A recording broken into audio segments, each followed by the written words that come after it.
খালিফাতুল মুসলিমিন উমার দায়িত্ব মনে করে নিজের পক্ষ থেকে একটা কাফন পাঠাবে, কারণ যে আমি নবীর স্ত্রী আর উনি হলেন খালিফাতুল মুসলিমিন, তার এটা নৈতিক দায়িত্ব। উনি যখন কাফনটা পাঠিয়ে দেবেন আমার কাছে, তখন আমি তো মরা মানুষ, আমার বাড়িতে দুটা কাফন হয়ে যাবে। তো দুটা কাফন কি হবে?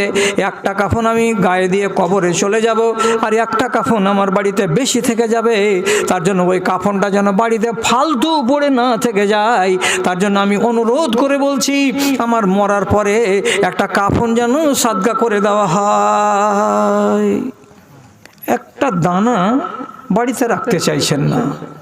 কত বড় খাকসারি, কত বড় এই মানুষগুলোর ভিতরে আল্লাহর প্রেম এবং ভালোবাসা ঢুকে আছে। আপনি নিজেকে সবটি দিয়ে দেন, এটা কথা আমি বলি না, কিন্তু উনাদের দিকে দেখে আমি যদি 4 আনা এগিয়ে আসতে পারি, এটা কি খারাপ কথা হলো? যদি 2 আনা এগিয়ে আসতে পারি, এটা কি খারাপ কথা হলো? আমি আমার গা থেকে পাপগুলোকে নামিয়ে নেব, বাস আপডেট হয়ে যান আর একটা খাকসারি জীবন কাটান। আপনি দুনিয়াতে কামিয়াব, আপনি আখেরাতে কামিয়াব। বড় বড় পাপ আছে, রমজান মাসে আরও 4 দিন বাকি আছে, কোনো একদিন তো সুযোগ নিয়ে নেন। রাত্রি 12টা 1টার সময় 2টার সময় আল্লাহ তাআলা কোরআনে বলছেন, অবিল আসহারে হুম ইস্তাগফিরুন, যখন সেহরির টাইম হবে, অর্থাৎ রাত্রি 2টা 2:30টা, ওই টাইমে। আর আবু বকর সিদ্দিক বলছেন, সলাতুল হাজা কিংবা সলাতুত তওবা, তওবার নামে 2 রাকাত নামাজ পড়ুন আপনার মসজিদে গিয়ে, আর মসজিদে 2 রাকাত নামাজ পড়ে নির্জনে বসে আল্লাহ রাব্বুল আলামিনকে বলুন, আয় আল্লাহ, আমার বয়স যখন 30 আমি কাজ করেছি, আল্লাহ আমার বয়স যখন 40 আমি তখন এই কাজ করেছি, বলে আল্লাহ তাআলার কাছে মাপ চান। আগে 2 রাকাত নামাজ পড়েছেন, আর তারপরে বসে বসে নির্জন রাতে আপনি এটা কি করছেন? আল্লাহ তাআলার কাছে মাপ চাইছেন। এক তো মাপ চাওয়া, তারপরে নির্জন রাত, আর তারপরে আপনি এটা পেয়েছেন কি রমজান মাস। এই জায়গাতে বসে যদি আপনি কাজটাকে আদায় করতে পারেন, ইনশাআল্লাহ মনে মনে ভাববেন আমি কামিয়াব। রাসূলুল্লাহ বলছেন, ওয়ান্নাসু নিয়াম, সারা দুনিয়ার মানুষ যখন ঘুমাবে তখন এটা কাজ হবে।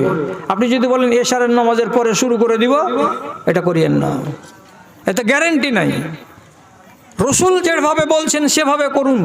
নির্জন রাত হতে হবে, আপনার বিবি ঘুমাচ্ছে, বেটা ঘুমাচ্ছে, বউ ঘুমাচ্ছে, মসজিদের ইমাম সাহেব ঘুমাচ্ছে, সারাটা মসজিদ নির্জন পড়ে আছে। ওই জায়গাতে ওযু করে মসজিদের কোণাতে চলে যান, আর ওখানে আলোটাকে নিভিয়ে দিয়ে মনের সুখে 2 রাকাত নামাজ পড়েন। আর 2 রাকাত নামাজ পড়ার পরে ওইখানে মুসাল্লার উপরে বসে বসে আল্লাহ রাব্বুল আলামিনের সামনে নিজের গুনাহটাকে আগে পেশ করে দেন, আর দেওয়ার পরে বলেন, পরওয়ারদিগার তুমি আমাকে মাফ দাও। একটা রমণী যদি করতে চায়, একটা মা যদি এরকম করতে চায়, তাকে মসজিদে আসতে হবে না, তার বিছানে যেখানে শোয়ার ঘরটাকে ছেড়ে দিয়ে বারান্দায় চলে আসতে হবে, অথবা আর একটু মফস্বল কোনো জায়গা যদি তার বাড়িতে থাকে, ওইখানে মুসাল্লাটাকে বিছিয়ে দিয়ে রাত্রি 2টা 2:30টার সময় 2 রাকাত নামাজ পড়ে তারপরে রব্বুল আলামিনের সামনে হাত তুলে কেঁদে কেঁদে দোয়া করবে, আয় আল্লাহ তোমার কাছে মাপ চাইছি, তুমি আমাকে ক্ষমা করে দাও। রাসূল করিম সাল্লাল্লাহু আলাইহি সাল্লাম বলছেন, কাঁদো রে কাঁদো রে কাঁদো, চোখের কোনা দিয়ে যদি একটা পানির ফোঁটা বের করে দিতে পারো, তোমার মতো কামিয়াব ইনসানের কেউ নেই, তোমার মতো কামিয়াব ইনসান আর দুনিয়াতে কেউ নেই। রাসূলুল্লাহ বলছেন, মা মিন মুমিনিন ইয়াখরুজু মিন আইনাইহি দামউন ওয়া ইন কানা মিসলু রাসিজ যুবাব, কোনো একজন মুসলমান সে যদি নিজেকে অপরাধী বলে, গুনাহগার মনে করে, আর ঢের রাত্রিতে মসজিদে বসে আমার সামনে বসে কাঁদে, আর তার চোখ দিয়ে যদি পানি বের হয়, কতখানি পানি বের হয়, মিসলু রাসিজ যুবাব, একটা মাছির মাথার সমপরিমাণ। মাছির মাথা কত বড় হয় তো সবারই তো জানা আছে। মাছির মাথার সমপরিমাণ যদি পানি বেরিয়ে যায়, সুম্মা সাব্বা আলা হুররি ওয়াজহি, আবার গালের উপরে যদি গড়ে চলে আসে, যদি নিচে পড়ে নাও বা যায়, মাটিতে নাও বা পড়ে, গাল পর্যন্ত যদি গড়ে চলে আসে ও পানির ফোঁটাটা, রাসূলুল্লাহ বলছেন, হারামাল্লাহু আলাইহিন নার, ওই মানুষটার উপরে জাহান্নামের আগুন জিন্দেগির মতো হারাম হয়ে যায়। পারা যাবে না? জাহিমুল সাহেব, কানতে কি পারা যায় এত সহজে? জি, কান্নাটা কি সহজ হলো? সহজ আপনি করে নেন, রাসূল বলছেন সহজ। কি করে কানতে পারবো? রসুল বলছেন ফাইনলাম তাবকু ফাতাবাকু, কান্না যদি না আসে তো ভান করে কাঁদো, কান্না যদি না আসে তো নকল কান্না কাঁদো। আপনি হাত তুলে দিয়ে দোয়া করবেন আর নকল কান্না কাঁদবেন, নকল কান্না কাঁদবেন। কে শুনছে এগুলো কথা? রাত্রি তো 2টা 2:30, মসজিদ তো ফাঁকা, কেউ তো জানতে পারে না, কেউ যে হাসবে আপনাকে দেখে তাও তো নয়। আপনি একা একাই গুনগুন গুনগুন করছেন আর বলছেন রব্বে করিম এরকম ঘটনা ঘটেছিল, আমার বয়স যখন এত ছিল মালিক তখন এটা করেছিলাম। আয় আল্লাহ তুমি দেখেছো, আমি দেখেছি, আমি করেছি, তুমি ছাড়া কেউ জানে না রব্বে করিম। আয় আল্লাহ তোমার কাছে আমি ক্ষমা চাইছি, তুমি আমাকে মার্জনা করে দাও। ঢের রাত্রিবেলায় যদি কেউ রবের দরবারে আসার কাঁদে তো আল্লাহ তুমি তাকে মাপ দিয়ে দাও। এই জন্য আমি তোমার কাছে কান্না করছি। এগুলো অরিজিনাল কান্না নয়, এগুলো নকল কান্না কাঁদছেন, নকল কান্না কাঁদছেন। কিন্তু রহমতের বাড়ি তালা এত সুন্দর যে নকল কান্না কাঁদতে কাঁদতেই কখন যে চোখের কোণাতে অরিজিনাল কান্নার পানি চলে আসবে আপনি নিজেও টের পাবেন না। নকল কান্না কাঁদতে কাঁদতে আসল কান্নার এক ফোঁটা পানি যদি গাল পর্যন্ত চলে আসে, রসুল কি বললেন? জিন্দেগির মতো জাহান্নাম হারাম। পারা যাবে না? কে বলছে পারা যাবে না? সূর্য যখন নামিবে পাটে, সূর্য যখন নামিবে পাটে, আধার আসবে ছেয়ে, বিশ্বজগৎ অঘরে ঘুমাবে, তুমি থাকবে চেয়ে এমন আধারে নির্জনে বসে, এমন আধারে নির্জনে বসে একবার তারে হাঁকো, ডাকো তারে ডাকো, মনের কালি মুছে ফেলে দিয়ে নয়ন পাতায় আঁকো, ডাকো তারে ডাকো। বাহিরে কোথায় খুঁজেছ খোদাই, বাহিরে কোথায় খুঁজেছ খোদাই, অন্তরে তারে ডাকো, মনের কালি মুছে ফেলে দিয়ে নয়ন পাতায় আঁকো, ডাকো তারে ডাকো, ডাকো তারে ডাকো। পাপ যদি বেশি থাকে আর মাফ করাবার তাগিদ থাকে, রমজান মাসে একবার চেষ্টা করুন, ইনশাআল্লাহ কামিয়াব। আর যদি বললেন মাঝে সাঝে বলতে থাকবো আর আল্লাহ তাআলার মেহেরবানির আশা করতে থাকবো, তাহলে মাঝে মাঝে যখন মন যাবে একবার করে নিয়াত করবেন কোনটা পাপের, তো এইটা পাপের, দিয়ে বলবেন আস্তাগফিরুল্লাহ। এই কথাটা যদি বলতে পারেন তো এগুলো হলো ডিটারজেন্ট, আপনার গুনাহকে ধুয়ে দেবে। সব থেকে ফেন্সি দোয়া, সব থেকে পছন্দনীয় দোয়া যদি কেউ মনে রাখতে পারেন, আরও ভালো আরও ভালো আরও ভালো যদি পারেন বলতে। কিন্তু কজন লোক এগুলো মুখস্থি করে, নামাজের পরে যদি বলেন একাধবার করে তো অনেক লাভ দিবে। যেমন আমি একটা বলছি, হয়তো এগুলো জিনিস সবজন ভাইয়ের জানা নেই।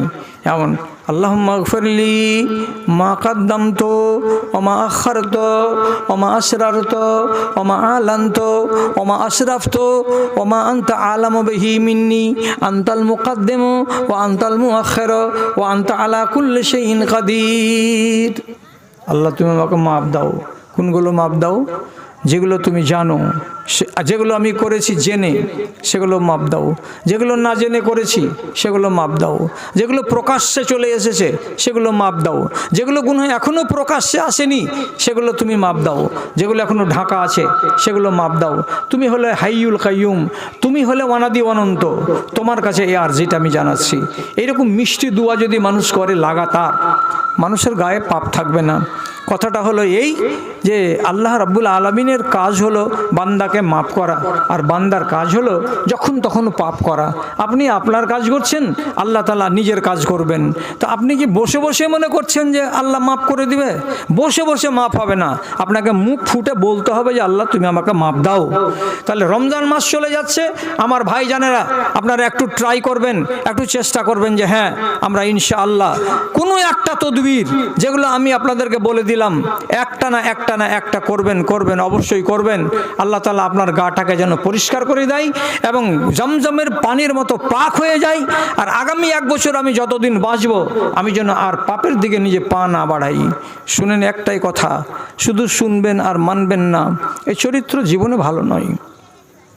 যারা জানে তাদের চরিত্র হবে যে সে মানে, যারা জানে আর তারপরে মানে না, এটা চরিত্র হলো ইবলিস শয়তানের। কথা যেন আপনাকে ভারী না লাগে।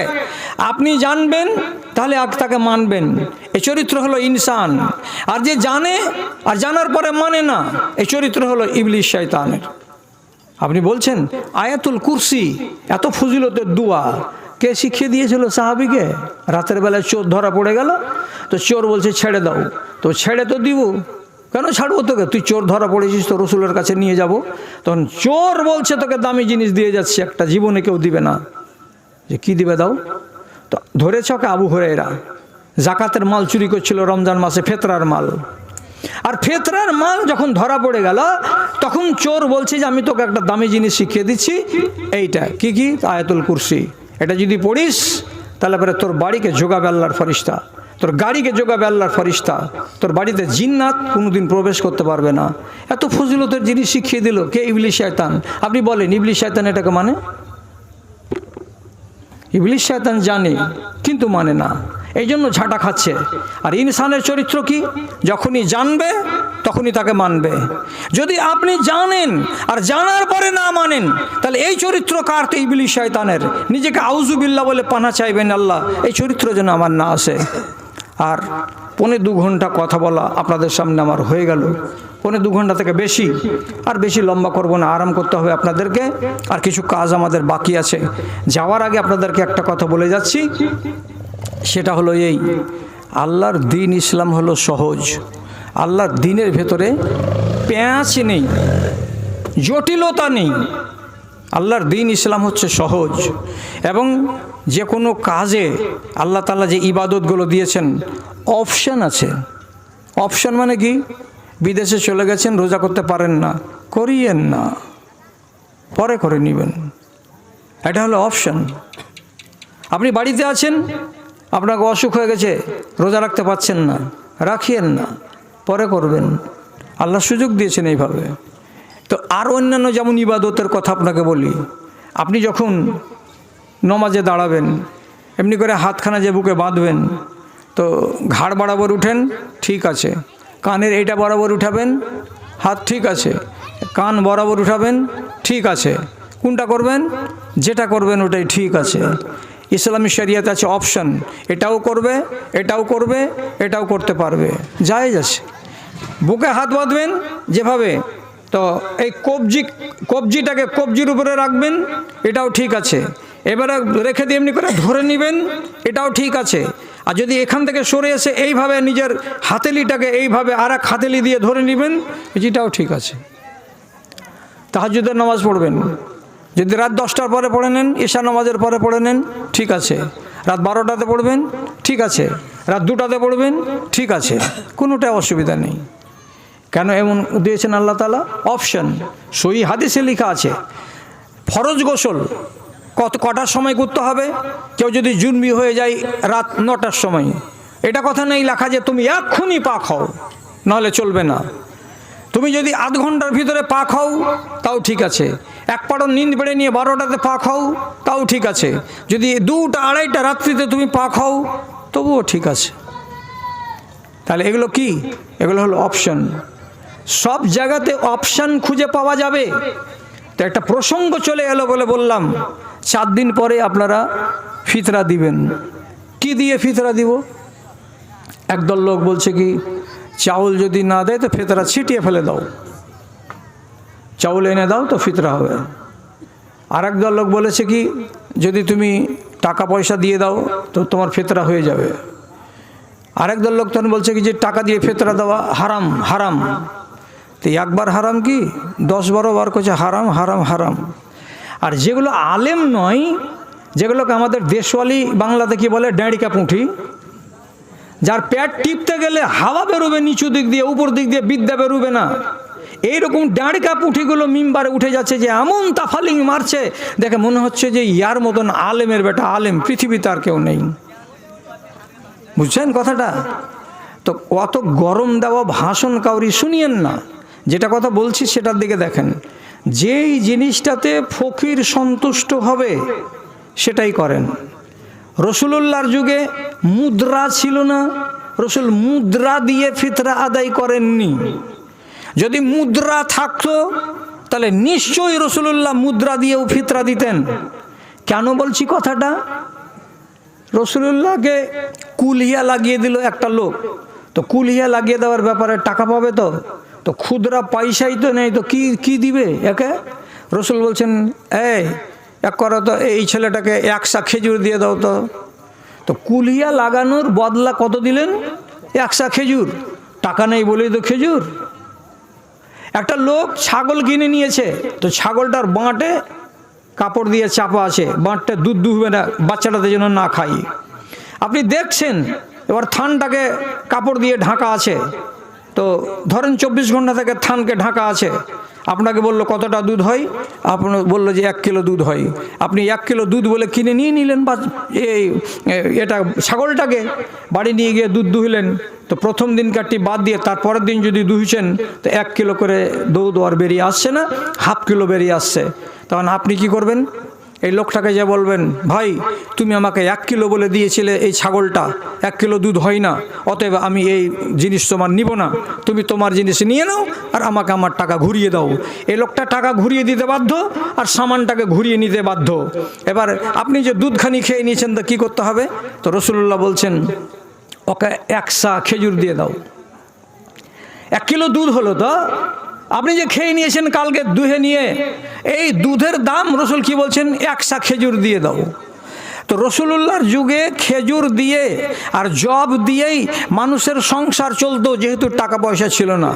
আমাদের দেশে 1 যুগ ধরে আইসক্রিম আমরা খেয়েছি কি দিয়ে? ধান দিয়ে।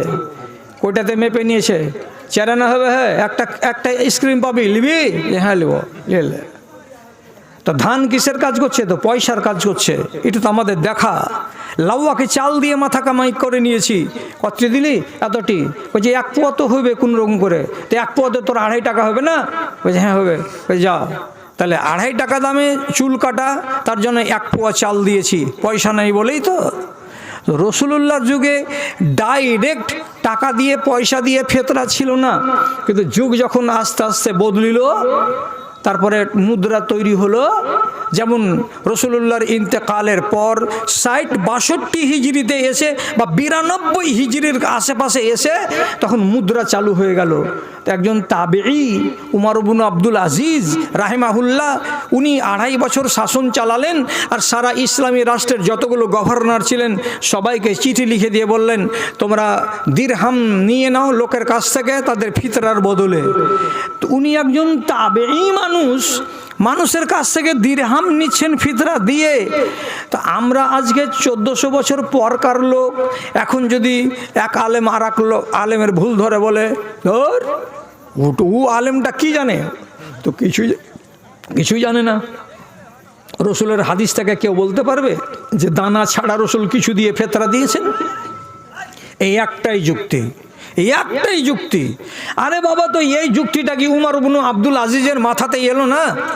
উনি কেন দিতে গেলেন টাকা দিয়ে, কেন দিতে গেলেন মুদ্রা দিয়ে ফিতরা? আমাদের মতো লোকগুলোকে মানুষ টার্গেট করছে। তো আমাদেরকে টার্গেট করার আগে উমর ইবনে আব্দুল আজিজের কবর আছে কুফাতে, ওকে টার্গেট করো না যায়?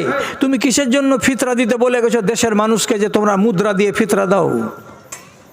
আবু ইসহাক সাবিঈ বলে একজন তাবিঈ, উনি বলছেন, আমি অনেকগুলো সাহাবীকে দেখেছি ওরা টাকা দিয়ে ফিতরা আদায় করেছে। এটা কবে? রাসূলুল্লাহর ইন্তেকালের 20 বছর, 30 বছর, 35 বছর, 40 বছর পরে এগুলো শুরু হয়েছে। কেন শুরু হয়েছে? প্রয়োজনে শুরু হয়েছে। এখন যারা বলছে চাল দিয়ে যদি ফিতরা দাও তো একবারে সুন্নাত, আমি বলছি আল্লাহর কসম, চাল দিয়ে ফিতরা দেওয়া সুন্নাত নয়। সুন্নাত কোনটা দিয়ে? যেটি হাদিসে নাম আছে ওইটি দিয়ে। কি কি আছে? গম আছে, জব আছে, কিশমিশ আছে, আর খেজুর আছে, আর পনির আছে। এইটি 5টা জিনিস দিয়ে তুমি ফিতরা দাও, খাঁটি সুন্নাত, খাঁটি সুন্নাত। আর যদি বেশি সুন্নাতকে মাপতে যাও আর চাল দিতে যাও তো সুন্নাত হবে না, আদায় হয়ে যাবে, আদায় হয়ে যাবে। ইনশাআল্লাহ আল্লাহ তাআলার কাছে কবুল হবে। কিন্তু এই কথাটা মুখে বাজায়ও না, চাল দিয়ে দিলাম তো সুন্নাত করলাম, সুন্নাত করলাম। চাল দিয়ে সুন্নাত নয়, 5টা জিনিস দিয়ে করতে গেলে সুন্নাত হবে। অতএব যারা পারছেন, বাড়িতে চাউল আছে দেন, আলহামদুলিল্লাহ, অসুবিধা নেই। যারা কিনে খাওয়া লোক আছেন, অসুবিধা আছে, আপনি তাকে টাকা দিয়ে দিবেন, অসুবিধা নেই। আপনার ফিতরা কবুল হবে না এটা কথা বলে কেউ যদি রটায়, আপনাকে বলবেন যে তুমি রটাতেই থাকো, আমার হিসাব আল্লাহ নেবেন, তুমি নিবা না। কবুল হবে না হবে ওইটা আল্লাহ তাআলা বুঝবেন, তোমাকে বুঝতে হবে না। যাই হোক, ফেতরা সম্বন্ধে আপনাকে এই কথাটি বললাম। এবার শেষ কথা হলো এই, আজকের জালসাটা আপনারা ডেকেছেন কিসের জন্য? তো এই মসজিদটার একটু উন্নতি করবেন তার জন্য। তো সময় নিয়েন না, আমি এখন মোটর সাইকেলে উঠবো আর দৌড়ে দৌড়ে চলে যাব একবারে হরিশ্চন্দ্রপুর স্টেশন।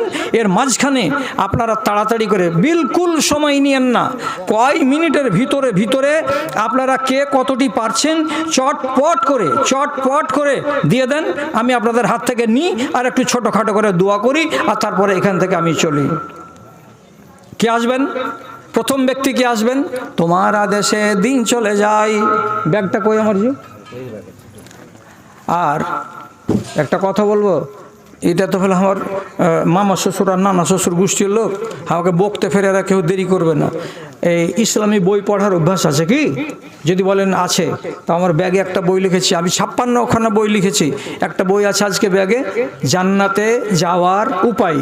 কি বললাম? জান্নাতে যাওয়ার উপায়। তো 100 পাতার বইখানা 3 কাপ চায়ে দেওয়া যাবে, অর্থাৎ 30টা টাকা।